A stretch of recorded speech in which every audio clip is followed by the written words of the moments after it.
Titanic जहाज किस बंदरगाह से निकली थी? साउथ हैम्पटन बंदरगाह, ये रहा ब्रिटेन, इसके निचले बंदरगाह से निकली थी। कहां जा रही थी?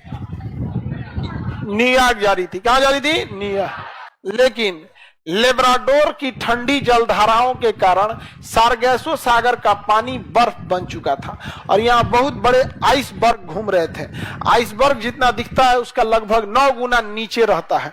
तो वो 5 मंजिला इतना ऊंचा आइसबर्ग देखा, तो 9 × 45 मंजिला नीचे वो होगा। पानी वाली टाइटेनिक एकदम जब पास आ गई तब इसको मोड़ते मोड़ते रगड़ खा गया तो टाइटेनिक का निचला चादर फट गया और धीरे धीरे उसमें पानी भरने लगा।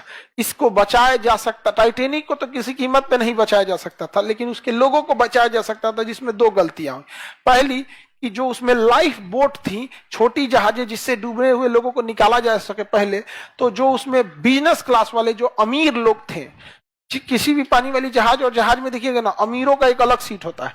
जैसे हवाई जहाज में आप बैठिएगा ना, तो जो अगवा का जो 4 गो सीटवा होता है ना, 4 गो बिजनेस क्लास होता है, उसका किराया आपके किराए से 5 गुना से 6 गुना रहता है।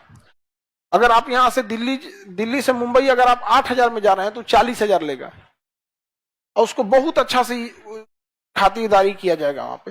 तो उन लोगों को लाइफ बोट में बैठाया गया और उन लोग को तकलीफ ना हो, तो जिस जहाज की कैपेसिटी 40 लोगों की बैठने की थी ना, बिजनेस क्लास वालों को दिक्कत ना हो, किसी में 4 को बैठाया गया, किसी में 5 को बैठाया गया, क्योंकि शुरुआत में ही उनको निकाल दिया गया। लेकिन जब जहाज डूबने लगी ना, तब लोगों के अंदर भगदड़ मच गया। अब भगदड़ मचा तब तक आधी लाइफ बोट में तो अमीर लोग जा चुके थे, जो बचे लोग ये मिडिल क्लास वाले, अब जहां 40 की कैपेसिटी वहां 150 लदा गया, समझा गया? तो कुछ लोग उसमें भागे। उसके अलावे रास्ते एक होता है कि लाइफ जैकेट पहन के कूद जाइए, डूबिएगा तो नहीं, डूबेंगे नहीं। और मछलियां खाती बहुत कम है लोगों को, क्योंकि कोई भी इंसान जाना पहचाना खाना खाएगा, तो मछलियों को रखता है कौन जानवर जूता पहन ले समझा या? तो मछलियां उतना नहीं हमला करती हैं, कुछ कुछ वो खच्चर होते हैं जैसे शार्क वगैरह, लेकिन बचने की संभावना। जब जो कूदे लोग ना, तो पानी का टेम्परेचर अपने से सोचो, जिस पानी में बर्फ जमा हो वो पानी में कूद के तुम बच जाओगे भी रात को 2 बजे। तो कूदे लोग ना, -2 डिग्री टेम्परेचर पानी का था। आधा ही घंटे के अंदर, तुरंत तो नहीं मरेंगे, आधा घंटा सर्वाइव किए लोग, बाकी लोग बर्फ से डूब के मर गए। ये ससुरे अमीर सबको बचाने के चक्कर में सब हो गया। एजुकेशन और हेल्थ, इसमें कोई अमीर और गरीब होना ही नहीं चाहिए। आप चाइना में जाके देखिए, चाइना में कोचिंग चला ही नहीं सकते आप, चलता ही नहीं है। वहां सरकारी स्कूल में ही पढ़ाई वैसे होती है, और हम लोग की कोचिंग ही चलती है इसीलिए कि आप लोग जहां से आए हैं वहां पढ़ाया ही नहीं गया आप लोग को। वरना हम तो आपसे कहते हैं कि हम लोग अगर पढ़ा दिए हैं, जाइए ना आप वापस सरकारी स्कूल में पढ़ने जाइएगा। क्या तो भाई वहां के पढ़ाए वाले को हम लोग पढ़ा देते हैं, हम लोग के पढ़ाए वाले को लोग नहीं पढ़ा पाता है, तो ये आप ही लोग पढ़ा दीजिएगा उन सबको। तो ये गड़बड़ है यहाँ। टाइटेनिक पूरी तरह से क्या हो गया? डूब गया।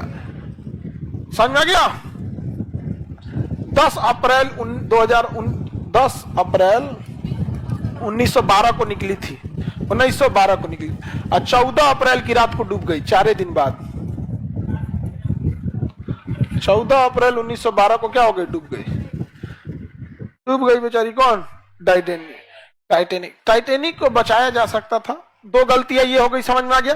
एक और गलती क्या हुआ, ब्राजील का एक जहाज जा रहा था यहां से, तो कोई भी जहाज जब डूबती है ना, तो रात के टाइम पे स्ट्रेस सिग्नल छोड़ती है, कि रॉकेट छोड़ती है, ऊपर जाके ब्लास्ट होता है, समझ में आ गया? और दिन के समय सायरन बजाती है। दिन में रॉकेट दिखेगा नहीं, दिन के समय सायरन, रात में सायरन बजा क्या कर लिए, कुछ सुनबे नहीं करे, दिखबे नहीं करेगा। तो रॉकेट छोड़ा गया ना, तो ब्राजील से जाने वाले जहाज ने उस रॉकेट सिग्नल को देखा था, तो उसने कहा कि शायद हमको लगा कि टाइटेनिक पर लोग पार्टी कर रहे हैं, इसलिए हम उधर नहीं गए। उससे चलो रॉकेट को दिवाली का रॉकेट समझा। उसका कहना हमको क्या पता दुनिया का सबसे बड़ा जहाज पहली बार में डूब जाएगा। उसका नाम रखा गया था अनसिंकेबल, जो कभी डूब नहीं सकता। ससुरा पहली बार में डूब गया। हाँ, नाम रख देंगे अमर, तो क्या मरेंगे नहीं? समझ में आ गया कि नहीं गया?